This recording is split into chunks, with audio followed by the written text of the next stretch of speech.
Vampire diaries के season 2 के episode number 8। तो एपिसोड की शुरुआत होती है जहां हमें देखने को मिलता है एक आदमी ने एलिना को किडनैप कर लिया है और वहीं वो उसको कार में ले जा रहा था। तभी वहां पर एक और आदमी बैठा हुआ था जो उसको बाइट करके मार देता है और हमें पता चलता है कि वो एक वैम्पायर है। वो एलिना को अपनी गाड़ी में ले जाकर एक मेंशन में ले जाता है जहां पर वो एलिना को एक सोफा पर बिठा देता है। वहीं पर एलिना के हाथ से ब्लड निकल रहा होता है और ये देखकर वो आदमी खुद को कंट्रोल नहीं कर पाता है। वो उसको बाइट करने ही वाला होता है। तभी वहां दूसरी वैम्पायर आ जाती है जिसका नाम रोज था। वो उसको रोकती है और वहां से भेज देती है। तभी रोज कहती है कि तुम बिल्कुल उसके जैसी दिखती हो। ये सुनकर एलिना समझ जाती है कि ये कैथरीन की बात कर रहे हैं और एलिना कहती है कि मैं कैथरीन नहीं हूँ, मेरा नाम एलिना गिलबर्ट है और मैं एक ह्यूमन हूँ, मैं वैम्पायर भी नहीं। ये सुनकर रोज कहती है कि हाँ मुझे पता है और हम एकदम सही इंसान को उठा कर लाए। इस पर एलिना काफी ज्यादा क्वेश्चंस पूछने लगती है रोज से, जिस पर गुस्सा होकर रोज उसको एक थप्पड़ मारती है और एलिना वहीं बेहोश हो जाती है। वहीं दूसरे सीन में हम देखते हैं जहाँ कैरोलाइन मैट के साथ होती है और सोच रही होती है कि उसके होश में आने के बाद वो उसको क्या कहे। वहीं दूसरी तरफ जेरेमी सुबह उठता है और उठकर अपने बहन के रूम में देखता है जो कि वहां पर नहीं थी। उसको लगता है कि शायद से पार्टी के बाद वो स्टेफन के साथ चली गई होगी। वो रेडी होकर कॉलेज के लिए निकल जाता है। कॉलेज में जेरेमी स्टेफन से मिलता है और एलिना के बारे में पूछता है, जिस पर स्टेफन बताता है कि उन दोनों का ब्रेकअप हो चुका है और वो उसके साथ नहीं आई। ये बात जानते ही दोनों को काफी टेंशन होने लगती है। वहीं दूसरे सीन में हम देखते हैं जहाँ टाइलर कॉलेज आ चुका है और नॉर्मल से काफी ज्यादा पावरफुल फील कर रहा है। टाइलर काफी कंफ्यूज्ड होता है और कैरोलाइन को देखकर उसे रोक के उससे सारी बातें पूछने की कोशिश करता है। टाइलर काफी ज्यादा कोशिश करता है कैरोलाइन से बातें पता करने की, लेकिन कैरोलाइन उससे कह देती है कि तुम मुझसे दूर रहो।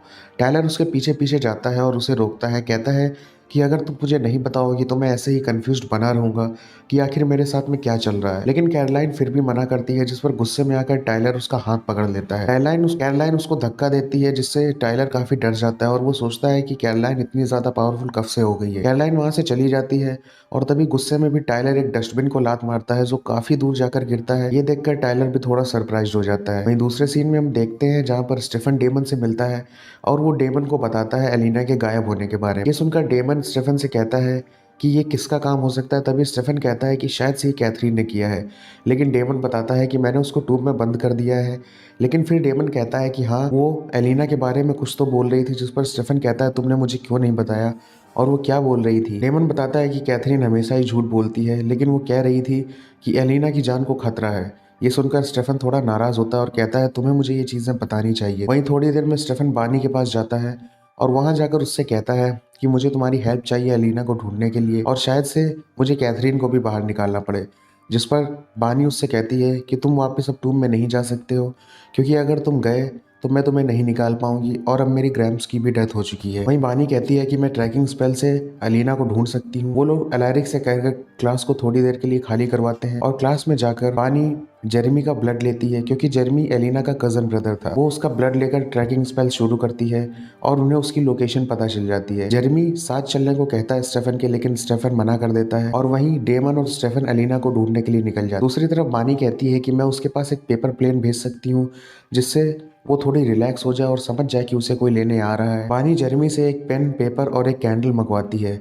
जेरेमी सब ले आता है और बानी पेपर में कुछ लिखकर उसका एक प्लेन बनाकर अपने हाथ में रखती है और स्पेल कास्ट करने लगती है। वो करते ही बानी की नाक से ब्लड आता है और पेपर भी गायब हो जाता है और बानी बेहोश हो जाती है। बानी उठती है और तभी जेरेमी काफी ज्यादा टेंशन में होता है। बानी जेरेमी से कहती है कि तुम इसके बारे में किसी से भी मत कहना कि मैं वीक हो चुकी हूँ। अगर ये चीजें हमारे दुश्मनों को पता चली तो शायद से वो हमें ओवरकम कर दें। वहीं दूसरे सीन में हम देखते हैं जहाँ एलिना को होश आ जाता है और वो देखती है दो वैम्पायर्स को। वहीं रोज बात कर रही होती है। तभी एलिना उससे पूछती है कि तुम मुझे यहाँ क्या करने के लिए लेकर आए हो। वहीं रोज बताती है कि हम तुम्हें एलाइजा के साथ नेगोशिएशन करने में यूज करेंगे। वहीं वो पूछती है कि एलाइजा कौन है, जिस पर रोज बताती है कि एलाइजा ओरिजिनल वैम्पायर है।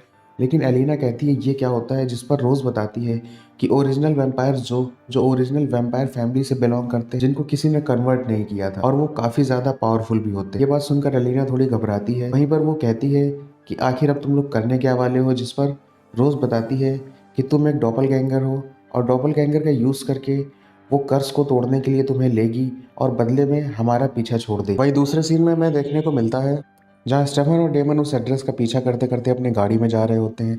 वहीं डेमन अपनी ही गाड़ी में एक ब्लड बैग निकालकर उससे ब्लड पीने लगता है। डेमन स्टेफन से कहता है कि तुम्हें भी ब्लड पीना चाहिए, जिस पर स्टेफन कहता है कि वो रोज थोड़ा थोड़ा ह्यूमन ब्लड पी रहा है और खुद पर कंट्रोल कर रहा है ताकि वो फिर से एडिक्टिव ना बन जाए। डेमन उससे पूछता है कि क्या ये चीज़ें एलिना को पता है, जिस पर स्टेफन बताता है कि वो एलिना का ही ब्लड पी रहा है। ये सुनकर डेमन थोड़ा सा शॉक्ड रह जाता है। डेमन स्टेफन से कहता है कि तुम मुझे पहले अच्छे लगते थे जब तुम मज़े के लिए किसी को भी मार देते थे। तभी स्टेफन कहता है बिल्कुल तुम्हारी तरह। डेमन कहता है हाँ बिल्कुल, हम दोनों भाइयों की तरह जैसे हम पहले रहा करते थे। इतना बात करते करते वो लोग उधर निकल जाते हैं।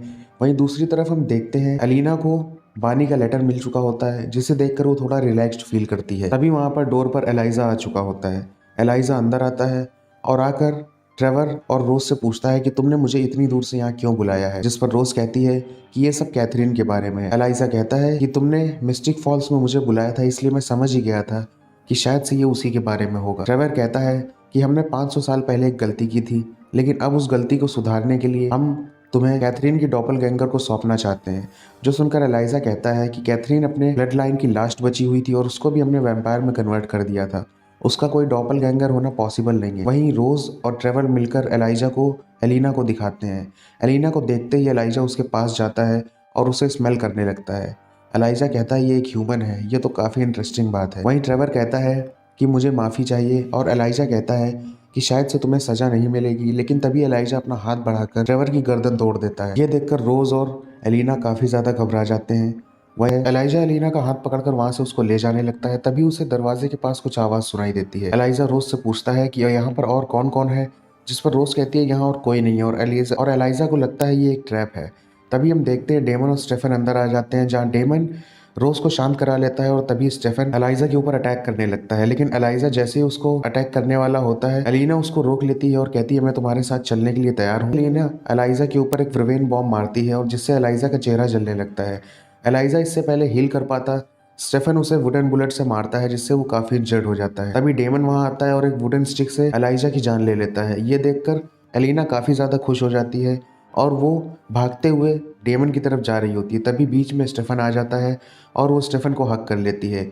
ये चीज़ देखकर डेमन को काफ़ी ज़्यादा बुरा लगता है, लेकिन फिर भी एलिना डेमन को थैंक यू बोलती है उसे बचाने की। वो दोनों मिलकर एलिना को उसके घर छोड़ देते हैं, जहाँ जेरेमी एलिना को देखकर काफ़ी खुश होता है। वहीं दूसरे सीन में हम देखते हैं कैरोलाइन अपने घर जा रही होती है। वो जैसे ही घर पहुंचती है, उसके घर में उसे टाइलर मिलता है। टाइलर उससे कहता है कि तुम इतनी ज्यादा पावरफुल कैसे हो और तुम हम सबसे क्या छुपा रही हो, वो मुझे जानना है और मुझे अपने बारे में भी जानना है। जिस पर कैरोलाइन उसे साफ मना कर देती है, लेकिन टाइलर उसका हाथ पकड़कर उससे जबरदस्ती करने लगता है।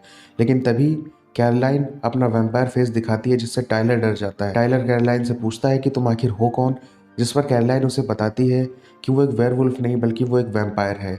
और टाइलर उससे पूछता है कि यहाँ पर और कितने वैम्पायर्स हैं, जिस पर झूठ बोलते हुए कैरोलाइन उससे कहती है कि यहाँ सिर्फ अकेली मैं। टाइलर भी बताता है कि वो और उसके अंकल वेयरवुल्फ थे और कहता है कि मेरे अंकल यहाँ से जा चुके, लेकिन कैरोलाइन जानती थी कि वो मर चुका है। थोड़ी देर में वो दोनों शांत होकर बैठकर बात करने लगते हैं और वहीं वो उसको हक करते हैं। वहीं दूसरी तरफ हम देखते हैं स्टेफन डेमन से माफी मांगता है कि उसने उसको वैम्पायर में कन्वर्ट किया था। डेमन स्टेफन से कहता है कि माफी मांगने के लिए अब काफी ज्यादा देर हो चुकी है, और इतना बोलकर डेमन और स्टेफन दोनों वहां से चले जाते। थोड़ी देर में हम देखते हैं एलिना अपने रूम में अकेली बैठी होती है। तभी डेमन वहां पे आ जाता है। एलिना डेमन को देखकर घबरा जाती है और कहती है कि तुम यहाँ क्या कर रहे हो, जिस पर डेमन उसे वो नेकलेस दिखाकर कहता है कि तुम इसे वहीं पर छोड़ आई थी, मैं इसे तुम्हारे लिए ले आया हूँ। और एलिना उसे थैंक्स बोलती है। तभी डेमन एलिना के पास आता है और उससे कहता है आई लव यू, बट मैं तुम्हें डिजर्व नहीं करता, लेकिन मेरा भाई तुम्हें डिजर्व करता है। और इतना बोलकर डेमन उसे ये सारी चीजें भुला देता है और उसे नेकलेस पहनाकर वहां से काफी इमोशनल होकर निकल जाता है। वहीं दूसरे सीन में हम देखते हैं स्टेफन से रोज मिलने पहुंचती है। रोज स्टेफन के पास जाती है और उससे कहती है कि उसकी एलिना के साथ कोई दुश्मनी नहीं है, उसने सिर्फ और सिर्फ ये अपने पार्टनर के लिए किया था। वहीं स्टेफन कहता है कि मैं उसकी कोई मदद नहीं कर सकता हूँ और तुम यहाँ से चली जाओ, जिस पर रोज कहती है कि मुझे तुम्हारी मदद नहीं चाहिए बल्कि तुम्हें मेरी मदद चाहिए, जिस पर स्टेफन कहता है ऐसा क्यों होगा। रोज बताती है कि एलाइजा शायद से वापस जिंदा होकर हील हो चुका होगा, जो सुनकर स्टेफन काफी ज्यादा शॉक रह जाता है और कहता है कि हमने उसे खुद से मारा था, आखिर ऐसा कैसे हो सकता है। जिस पर रोज कहती है कि वो एक ओरिजिनल वैम्पायर है और उसे मारना इतना ज्यादा आसान नहीं है, जो सुनकर स्टेफन काफी ज्यादा घबरा जाता है।